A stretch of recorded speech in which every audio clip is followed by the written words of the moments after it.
తాకట్టులో ఉన్న బంగారాన్ని విడిపించి ఆ రోజు ఆన్లైన్ ధరకే కొంటుంది కొమ్మూరి గోల్డ్.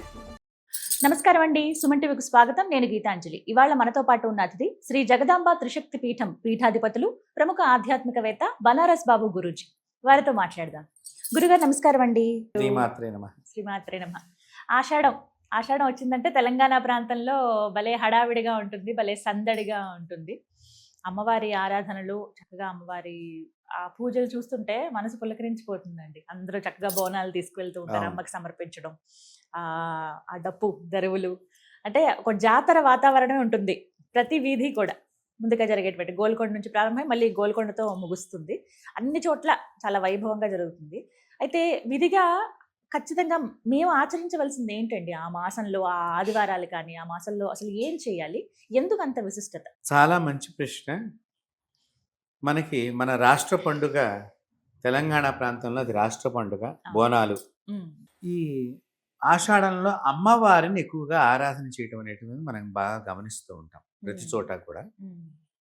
అయితే ఈ తెలంగాణ ప్రాంతంలో ప్రత్యేకించి బోనాలు అనేది మీరు ఇందాక అన్నట్టుగా ఒక జాతరలాగా కనిపిస్తూ ఉంటుంది. మన దగ్గర కూడా ఆషాఢ మాసంలో అటు మావుళ్ళమ్మ తల్లి అని భీమవరంలో ఉన్నది. అమ్మవారికి కూడా బాగా పెద్ద కళ్ళు ఉంటాయి అమ్మవారికి, చాలా బాగా చేస్తారు. అలాగే తుని దగ్గర ఉండేటువంటి అమ్మవారే కానివ్వండి, అలాగే విశాఖపట్నంలో ఉండేటువంటి కనక మహాలక్ష్మి అమ్మవారే కానివ్వండి, ఇవన్నీ కూడా గ్రామ దేవతలు అనమాట. ఈ గ్రామ దేవతలకు ఎందుకు చెయ్యాలి అంటే, ఈ ఆషాఢం దగ్గర మీరు బాగా గమనించినట్లయితే ఈగలు ప్రారంభం అవుతాయి అమ్మ. సో ఈగల ద్వారా కొన్ని అంటు వ్యాధులు ప్రబలటానికి ఎక్కువగా అవకాశం ఉంది. సో ఈ అంటు వ్యాధులను అరికట్టాలి అంటే పొలిమేర బంధనం కావాలి. సో ఈ పొలిమేర చుట్టూ మనకు పూర్వకాలంలో పొలిమేరలు అని ఉండేవి. ఇప్పుడు మనం పొలిమేరలు చేరిపేసాం హైదరాబాద్లో. ఈ పొలిమేర దగ్గర దేవతలు ఉండేవారు. గ్రామ దేవతల పొలిమేర మీద కూర్చుని లోపలికి ఎటువంటి దుష్టశక్తుల్ని రానివ్వకుండా ఆవిడ కాపలాగా ఉండేది. ఇప్పటికీ కూడా చాలా మంది పెద్ద పెద్ద బ్రాహ్మణులు ఏదన్నా ఊళ్ళో యాగం చెయ్యాలంటే కనుక, ఏదైనా ఒక ఊరిలో యాగం చేయాలంటే ఈ ఊరి పొలిమేర దగ్గర ఉన్న దేవత ఎవరు అని చెప్పి అడిగి ముందర ఆ దేవతకి కొలుపులు కొలిచిన తర్వాత ఇక్కడ యాగాన్ని ప్రారంభించేవాడు, పాటించేవాడు. గ్రామ దేవత అంటే సర్వదేవతా శక్తిని కూడా కలిగి ఉన్న దేవతే గ్రామ దేవత. మీరు మైసమ్మనండి, పోలేరమ్మనండి, తలుపులమ్మనండి, మరి బంగారు మైసమ్మనండి, జగదంబ మైసమ్మనండి, భూలక్ష్మనండి, మహాలక్ష్మనండి, ఇంక ఏ పేర్లన్నా పెట్టండి, కట్ట మైసమ్మే కానీ ఏ మైసమ్మ కానీ, ఈ గ్రామ దేవతల శక్తి మామూలు శక్తి కాదమ్మా. వీళ్ళందరూ కూడా దుర్గాదేవికి సంబంధించిన శక్తులు. ఇక్కడ తెలంగాణలో విచిత్రం ఏంటంటే, ఈ సంప్రదాయం అప్పట్లో ఈ తెలంగాణలో చాలా అంటువ్యాధులు ప్రబలటము, దానికి గ్రామ దేవతలు రక్షణగా నిలబడి తెలంగాణ ప్రాంతాన్ని రక్షించడం మూలకంగా ఈ బోనాలు అనేటువంటిది, బోనం బయలుదేరిందమ్మా అని చెప్పి ఒక పాట కూడా మీరు అంటే అమ్మవారికి మమ్మల్ని రక్షించింది కాబట్టి పొంగళ్ళు సమర్పణ చేయటమే ఈ మీరు బాగా పొంగలి పెట్టుకుని కొత్త కుండలో వండుకుని వేపండ్లు అన్ని దాన్ని చక్కబెట్టుకుని దాని మీద దీపం పెట్టుకుని తీసుకెళ్ళి అమ్మవారికి. అంటే ఏంటంటే ఈ వేపాకులు దుష్టశక్తిని, అంటే ఎవరు ఆ కుండను ముట్టుకోకుండా అమ్మవారికి పరమ పవిత్రంగా ఈ మహానివేద్యం చూపించాలన్నట్టుగా ప్రతి ఇంట్లో వండుకున్న దాన్ని అమ్మవారికి చూపించడానికి ఈ చేసేటువంటిది ఇక్కడ బాగా మనం గమనిస్తూ ఉంటాం. ఆంధ్ర ప్రాంతంలో కూడా ఇలాగే చేస్తారు. కానీ ఇక్కడ ఒక నెల రోజులు అత్యంత వైభవంగా ప్రతి ఆదివారం కూడా ఓ పెద్ద జాతర మనకు కనిపిస్తూ ఉంటుంది తెలంగాణ నలుదిక్కుల. అందులో హైదరాబాదు నడిబొడ్డున ఈ బోనాలు చాలామంది ఇతర రాష్ట్రాల నుంచి కూడా వచ్చి చూడటానికి ఉండేటువంటి అవకాశం ఉండేది. అసలు ఈ గ్రామ దేవతలు గ్రామం లోపలికి దుష్ట శక్తులు అంటే ఏంటంటే, ఒక మంత్రగాడు ఎవరన్నా మంత్రం ప్రయోగం చేసి ఈ ఊళ్ళో ఎవరైనా వాడిని చంపాలి అనుకునే ఓ చేతపడి చేస్తే ఈ గ్రామ దేవత శక్తిని లోపలికి రానిచ్చేది కాదు. అంత గొప్పది ఈ మైసమ్మ దేవతలే కానివ్వండి, ఎల్లమ్మ తల్లని, రేణుకా తల్లినండి, ఏ తల్లి, ప్రతి అమ్మ కూడా అంత గొప్పది. అయితే ఈ గ్రామ దేవతలు, అందుకనే పూర్వీకులు ఎప్పుడూ కూడా ఈ గ్రామ దేవతలను మర్చిపోయేవాడు కాదు. అంతేకాకుండా ఆంధ్రాలో ఒక సంప్రదాయం ఉందమ్మా.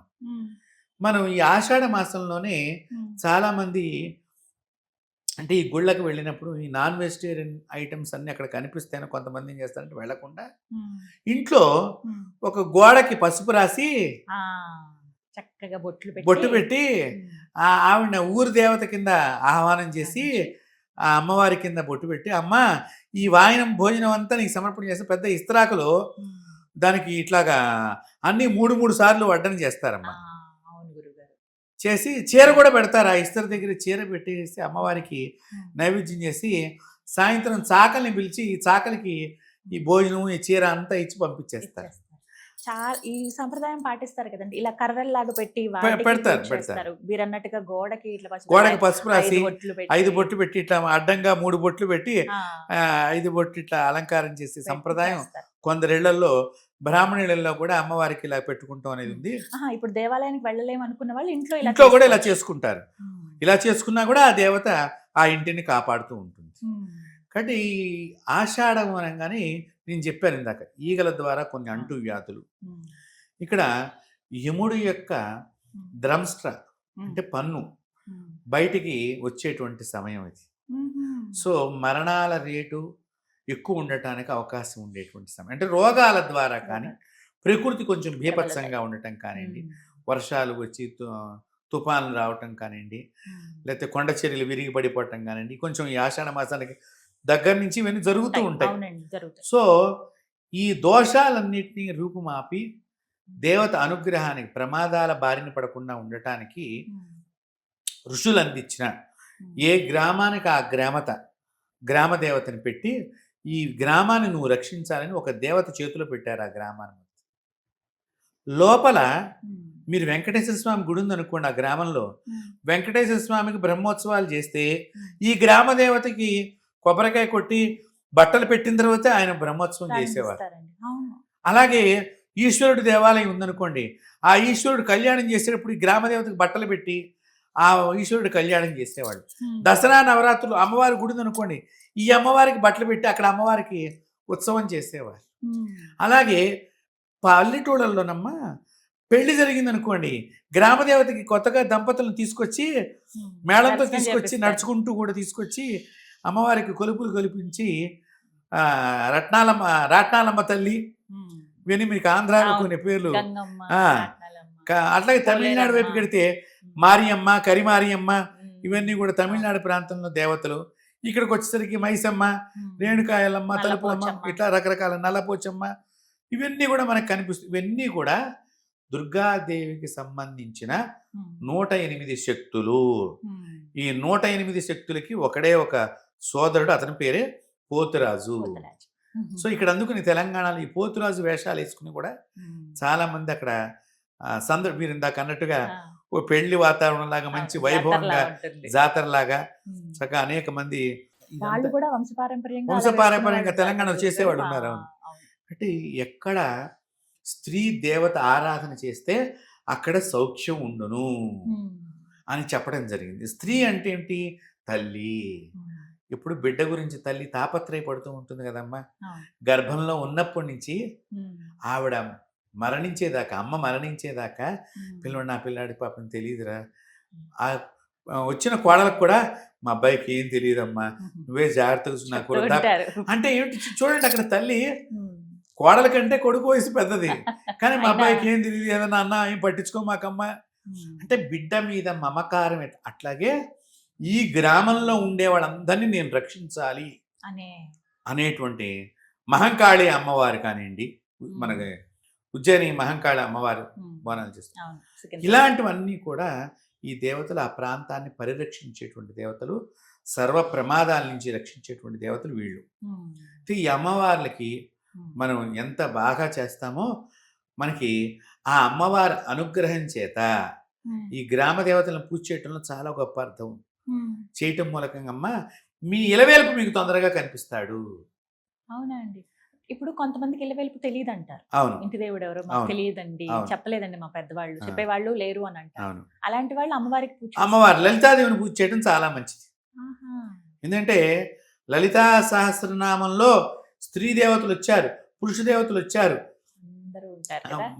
బాలదేవతలు వచ్చారు, గ్రామ దేవతలు వచ్చారు, తీవ్ర దేవతలు వచ్చారు, సర్వదేవతలు లలితా సహస్రనామ పారాయణలో మీకు కనిపిస్తారు. అమ్మవారి. ఒక ప్రత్యేకర కానీ వారాహి కానీ గణపతి కానీ కుమారగణ నాదాంబ కుమారస్వామి వచ్చాడు, గణనాథుడు వచ్చాడు, విప్రప్రియ విశ్వ అవన్నీ మనకి కనిపిస్తూ ఉంటాయి. అంటే అక్కడ సర్వశక్తిని కూడా గాయత్రి వ్యాహృతి సంధ్య అన్ని శక్తులు అక్కడ కనిపిస్తాయి మీకు. కరాంగోళిన కొత్పన్న నారాయణ దిశాకృతి నారాయణుడు వచ్చాడు, శ్రీ శివ శివశక్తి రూపిణి లలితాంబిక శివుడు వచ్చాడు అక్కడ. సో సర్వదేవతలు లలిత. అందుకు లలితాదేవిని కనుక మీరు కులదేవత లేనప్పుడు లలితాదేవిని ఆరాధన చేస్తే మీరు కులదేవత దేవతకి సంబంధించిన అంశతోనే ఉంటుంది కాబట్టి మీకు మీ కులదేవతను ఆరాధన చేసిన ఫలితం లభిస్తుంది అక్కడ కూడా. అంటే ఈ గ్రామ దేవతల యొక్క పూజ అంతా కూడా ఆషాఢంలో జరిగిన తర్వాత మీకు ఆషాఢం అయిపోయిన తర్వాత ఏమొస్తుందమ్మా? శ్రావణంలో మంగళ గౌరీ పూజ చేసుకుంటాం. చేస్తారండి. మంగళ గౌరీ దేవత అయిన తర్వాత ఏం చేస్తాం మీరు? గణపతి యొక్క అనుగ్రహాన్ని, అంటే దీనికి ఒక క్రమం ఉన్నది. ముందర గ్రామ ఆధీనం ఎవరి చేతుల్లో ఉన్నదో వారిని పూజించు, తర్వాత నీ మాంగళ్యానికి శక్తి ఏదైతే ఉందో దాన్ని పూజించు, తర్వాత గౌరీదేవి తనయుడు కొడుకైనటువంటి వాడిని గణపతిని పూజించు. గణపతిని పూజ చేసిన తర్వాత బాగుంది నీ పితృదేవతలను ఆరాధన చెయ్యి, తర్వాత మళ్ళీ నన్ను కొలువు, శక్తిని కొలువు. కాబట్టి ఇవన్నీ ఏమిటంటే అమ్మవారు ప్రకృతిలో వచ్చేటువంటి ప్రమాదాల నుంచి దూరం చేయటానికి మనల్ని తయారు చేయటానికే ఈ యొక్క అందులో ఈ బోనాలు జరిగేటప్పుడు మీరు బాగా గమనించండి, చాలా మంది పసుపు రాసుకుని ఉంటారు. అవునండి. ఈ పసుపు రాసుకుని ఇదే సమయంలో వర్షాలు కూడా బాగానే పడుతూ ఉంటాయి. అప్పుడు ఇక్కడ క్రిమికీటకాలు పెరగటానికి మనకి రెక్కల పురుగులు వర్షం పడి మళ్ళీ మరుసటి రోజు వర్షం లేకపోతే పురుగులన్నీ వచ్చేస్తాయి చూడండి, ఎక్కడి నుంచి వస్తాయో తెలియదు అవి, అప్పటిదాకా కంటికి కనిపించవు, సడన్ గా ఇట్లా రకరకాల క్రిములన్నీ తిరుగుతాయి. ఈ పసుపు వర్ణం అంతా ఉండటం మూలకంగా కొన్ని గాలి లోపల ఉండేటువంటి ఈ పురుగులు రోగ క్రిములన్నీ కూడా చనిపోవటానికి ఈ బోనాలు చాలా ఉపయుక్తం అవుతాయి. సైంటిఫిక్గా నేను చెప్తున్నాను ఇప్పుడు. అందువలన ఈ ఆషాఢ మాసంలో అమ్మవారి ఆరాధన చేయటము, ఈ ఆషాఢ మాసంలోనే గురువుని ఆరాధన చేయటము, పౌర్ణమి రోజున వ్యాసుల వారికి మనం పూజ చేయటము, ఆ వ్యాసులు చెప్పినటువంటి వారి పద్ధతిగా మనం వ్యాసుడిని ఆరాధన చేయటం అంతా కూడా మనకి కనిపిస్తూ ఉంటుంది. అంటే ఆషాఢం అమ్మవార్లకి ప్రీతి, అమ్మవారి దయ ఉంటే గనక మనకు అన్నీ ఉన్నట్లే. అమ్మదయ ఉంటే అన్నీ ఉన్నట్లే. ఈ విధంగా జరుపుకోవాలి. ప్రతి ఏడు సంబరమే. కాబట్టి అందులో మీరు అమ్మ గ్రామ దేవతని పూజ చేసి మీరు మీ కులదేవతని ఆరాధన చేస్తే తొందరగా దర్శనం అవుతుంది. అలా కూడా గ్రామ దేవత వెళ్ళి చెబుతుంది, నాకు వాయనం ఇచ్చాడు, నువ్వు వాడి దోషాన్ని పోగొట్టని చెప్పి ఆవిడ పర్మిషన్ ఇస్తుంది. ఇలాంటివి చాలా సంఘటనలు చాలా ఉన్నాయి. నేను ఒకనొక సందర్భంలో ఒంగోలు ప్రాంతానికి వెళ్ళానమ్మా. ఇప్పుడు మనకు ఉజ్జయిని మహంకాళి అని చెప్పి మనం సికింద్రాబాద్ అమ్మవారికి మంచి ఉత్సవాలు చేస్తాం, బోనాల ఉత్సవాలు. అలాగే ఉజ్జయిని నుంచేటమ్మా ఆ కాళికాదేవి ఎడ్ల బండి మీద ఆ ఒంగోలు ప్రాంతంలో ఒక పల్లెటూరుకు వచ్చేసింది. పల్లెటూరుకు వచ్చిన తర్వాత ఆవిడ ఆ ఎడ్ల బండి చక్రం ఏదో విరిగిపోయేసరికి అక్కడ ఉండిపోవాల్సి వచ్చింది అమ్మవారు. ఆవిడకు ఒక గుడి కట్టారు అక్కడ. అసలు చూడండి గ్రామదేవత ఇవన్నీ కూడా. అయితే ప్రతి సంవత్సరం వాళ్ళు కొలుపులు కొలుస్తున్నారట అమ్మవారికి. ఈ అమ్మవారికి ఒక కత్తితోనే కొయ్యాలమ్మ ఎప్పుడు కూడా. ఆ కొత్తికి పూజ చేసి వాళ్ళు ఏదైనా బలి ఇచ్చేవాళ్ళు. అయితే ఆ కత్తి ఏమిట ఈ కోసేవాడు అమ్మవారి దేవస్థానం లోపలికి వెళ్ళి ఆ కత్తి మర్చిపోయి బయటకు వచ్చేసాడు, తలుపులు వేసేసాడు దగ్గరికి. అయితే ఆ రోజు రాత్రిట ఆ అమ్మవారు వీడి కత్తి మర్చిపోయి చెప్పి మళ్ళీ వెనక్కి వచ్చింది. ఆ రోజు రాత్రి తన గ్రామంలో ఉండి ఇంకా మిగతా దేవతలు చెల్లెళ్ళు ఉంటారు, వాళ్ళందరినీ పిలిచి భోజనం పెడుతుంది అమ్మ. ఈ కత్తి తీసుకుందాం అనుకుని వెళ్ళినటువంటి ఈ పెద్ద ఆయన వెళ్ళి తలుపులు తీసేసరికి ఎవర్రా అందుట అమ్మవారు. అమ్మ నేనమ్మా నీకు ఇచ్చామంటే కత్తి బయటికి ఇట్లా ఇసిరేసింది అమ్మ అమ్మవారు. ఇసిరేసి ఈ సంఘటన నువ్వు ఎవరికైనా చెప్పావంటే నీ తలకాయ పగిలి ఆ రోజునే చచ్చిపోతావు అని చెప్పింది అమ్మవారు.